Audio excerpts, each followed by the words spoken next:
Hi යාළුවනේ. ඉතින් කොහොමද ඔයාලට? ඔන්න මම අලුත් වීඩියෝ එකක් ඔයාලට අරන් ආවා. ඉතින් එන්න යමු අපි වීඩියෝ එකට. මම අද පොඩි ගමනක් යන්න තමයි ඉන්නේ. ඔයාලා ඔහොම පොඩ්ඩක් ඉන්නකෝ. මම ඉක්මනින්ම රෙඩි වෙලා එන්නම්.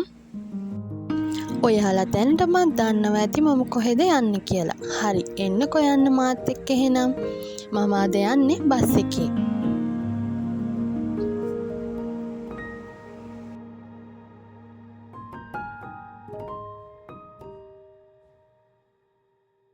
ඔන්න මම දැන් ඇවිල්ලා ඉන්නේ. මේ තමයි මහියංගන ටවුන් එක. හරිම අවුවයි ළමයි මේ වෙලාවේ නම්. දැන් වෙලාව 10:30ට විතර ඇති. මම එන්න පැයක් වගේ ගියා. දැන් අපි යන්නේ මහියංගන පන්සලට. අපි අද හිතන් ඉන්නේ සුමන සමන් දේවාලයට ගිහිල්ලා එන්න. ඉතින් එන්නකෝ අපිත් එක්ක යන්න. තමයි වෙසක් පෝය. ඉතින් වෙසක් පෝයට මෙහි වෙළඳ කොටි සෝදානම් කරන විදිය තමයි මේ තියෙන්නේ. අපි පන්සල ඇතුළට ගියේ මේන් එන්ට්‍රන්ස් එකෙන් නම් නෙවෙයි. දේවාලයට යන නිසා ඒ ගේට් එකෙන් තමයි ගියේ. ඉතින් අපිට ඕන කරන දේවලුත් අරගෙන අපි මෙතනින් තමයි ඇතුළට ගියේ.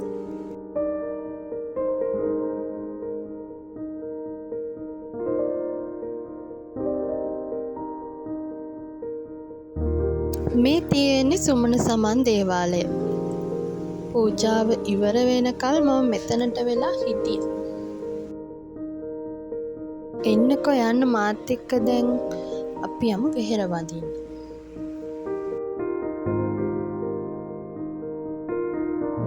යාළුවා දන්නවද මහියංගන ස්තූපය හැදුනේ කොහොමද කියලා? පුරාවෘත්තවල කියවෙන විදිහට නම් පළමුව සුමන සමන් දෙවියන් විසින් බුදුරජාණන් වහන්සේගේ කේශ ධාතුන් වහන්සේත් දෙවනුව රහතන් වහන්සේ නමක් විසින් ග්‍රීවා ධාතුන් වහන්සේත් තැන්පත් කරලා වෙහෙර ගොඩනගලා තියෙනවා.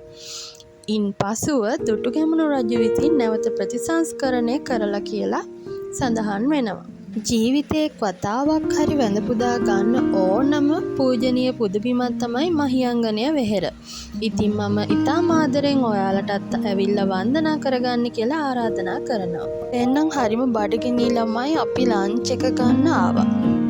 පන්සල පහු කරලා බදුල්ල පාරේ කිලෝමීටර් 2ක් විතර එනකොට රන්කෙද්ද රෙස්ටුරන්ට් එක හම්බ වෙනවා. මේ තැනට මම නම් හරිම ආසයි. හරිම නිදහස් තැනක්. ලස්සන වෙල්යායක් ළඟ තමයි තියෙන්නේ. කෑමත් හරිම රසයි. සාධාරණ මුදලකට හිතේ හැටියට අපිට රස විඳින්න ඕන තරම් කෑම මෙහෙන් අපිට ගන්න පුළුවන්. මේ ප්ලේස් එකේ ෆොටෝස් ටිකක් මම දාන්න Google සර්ච් කළාමත් විස්තර ගන්න පුළුවන්. ඉතින් ඔයාලත් මහියංගනයට ආවොත් මෙතනට ඇවිත් වෙනස අත්විඳලා බලන්නකෝ. දැන් අපි යමුද මහියංගනයේ පන්සලත් එක්කම තියෙන තවත් විශේෂ තැනක් බලන්න.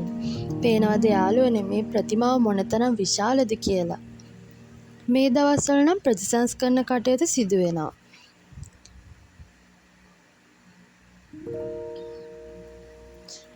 අර චූටියට පේන්නේ වැඩ කරන මිනිස්සු. මෙතනත් හරීම ලස්සන තැනක්. ඔයාලත් ඇවිල්ලා වැඳ පුදා ගන්න.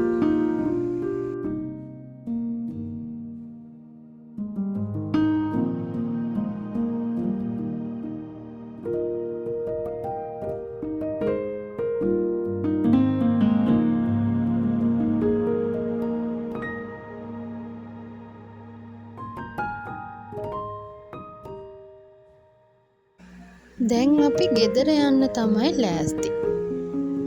තෙක එන්නකෝ යන්න මම ගෙදර යන ගමන් පොඩ්ඩක් මහියංගනය මහවැලි ගඟත් පෙන්නගෙනම යන්නම්කෝ. මේ තියෙන්නේ මහියංගනය මහවැලි ගඟ.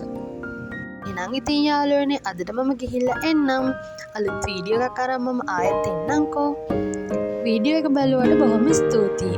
මම ආදරෙන් මතක් කරනවා channel එක subscribe කරලා, share කරලා කමෙන්ට් එකකුත් දාගෙන යන්න කියලා.